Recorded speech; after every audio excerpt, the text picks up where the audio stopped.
నమస్తే. మనం నాయకులను చూసాం, రాజకీయ వారసులని చూస్తుంటాం. కానీ ఎన్ని ఒడిదుడుకులు వచ్చినా, ఎటువంటి పరిస్థితులు వచ్చినా గుండె నిబ్బరంతో, సాహసంతో, చిరునవ్వుతో ముందుకెళ్లే వారిని అరుదుగా చూస్తుంటాం.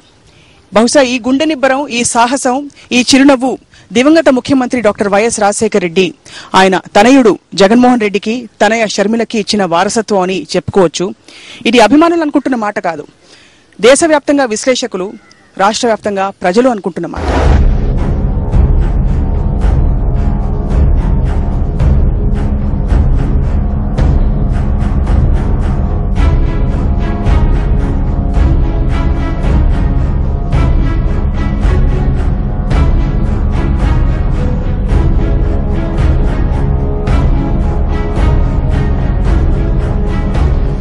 దివంగత ముఖ్యమంత్రి, ప్రజల గుండెల్లో మహానేత అయిన డాక్టర్ వైఎస్ఆర్ తనయ జగనన్న బాణం, అన్నిటికంటే ముఖ్యంగా అన్న పక్షాన నిలబడుతూ ప్రజల కోసం సుదీర్ఘ ప్రస్థానం చేస్తూ వచ్చిన షర్మిలతో సాక్షి టీవీ ప్రత్యేక సంభాషణ ఇది. షర్మిల గారు నమస్కారం అండి.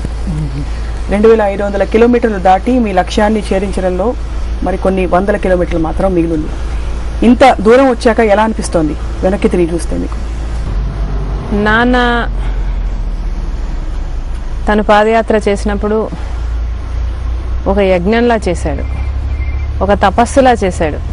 రోజుకు 20, 25, 30 కిలోమీటర్లు కూడా చేశాడు. అది కూడా మండే ఎండల్లో చేశాడు.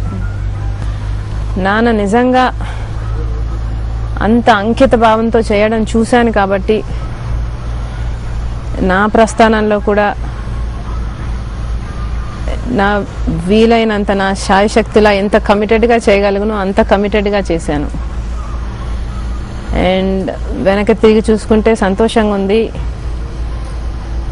చేయగలిగాను దేవుని దయ వల్ల. ఎంత బాగా చేశాను అన్నది ఇంకా మీరు ప్రజలో చెప్పాలి, నాకెన్ని మార్కులు వేస్తారో అని. బట్ నాకైతే I can tell you that నేను చాలా కమిటెడ్గా చేశాను.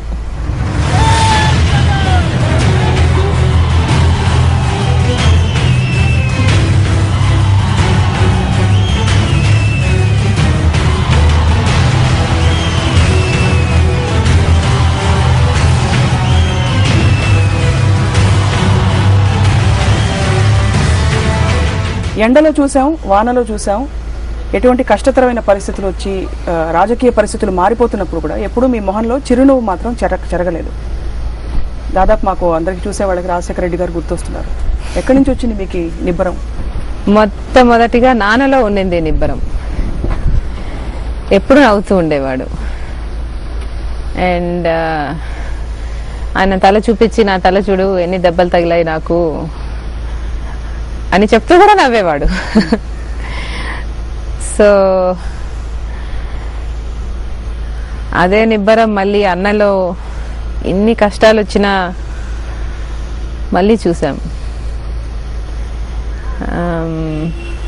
So I guess it runs in the family. నమస్తే అక్కయ్య, నమస్తే చెల్లెమ్మ, నమస్తే బాబు, నమస్తే పాపా, నమస్తే. ఉదయం లేచినప్పుడు ఒకవైపు ప్రజా సమస్యలు చూస్తున్నారు, ఒకవైపు జగన్మోహన్ రెడ్డి గారికి వచ్చిన కష్టం చూస్తారు. మీరు కుటుంబం నుంచి దూరంగా ఉండే పరిస్థితులు ఉన్నాయి, మీ సొంత కుటుంబం నుంచి. ఏ అంశం మిమ్మల్ని ఉదయం నిద్ర లేపుతుంది? ఏ అంశం మిమ్మల్ని నడిపిస్తుంది? పర్పస్ అనేది, ఒక కాలింగ్ అనేది చాలా ఇంపార్టెంట్ మనిషికి. ఈ నాన్నకు ఒక గొప్ప కాలింగ్ ఉన్నింది, ఆయన అదే నడిపించింది. ఆయన అదే అంత కమిటెడ్గా, అంత గొప్ప వ్యక్తిగా చేయగలిగింది. అన్నలో కూడా అదే చూసాం.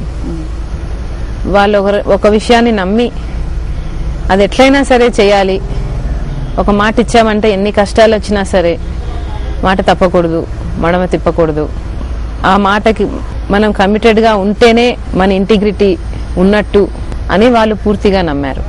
ఇంకా వాళ్ళని చూసిన తర్వాత నన్ను ఏది నడిపిస్తుంది అంటే ఆ కమిట్మెంటే నడిపిస్తుంది. మీ కాలింగ్ ఏమిటి? What is your calling right now? అన్న వస్తాడు అని ధైర్యం చెప్పడం. Right now that's my calling. Right now that's what I'm doing.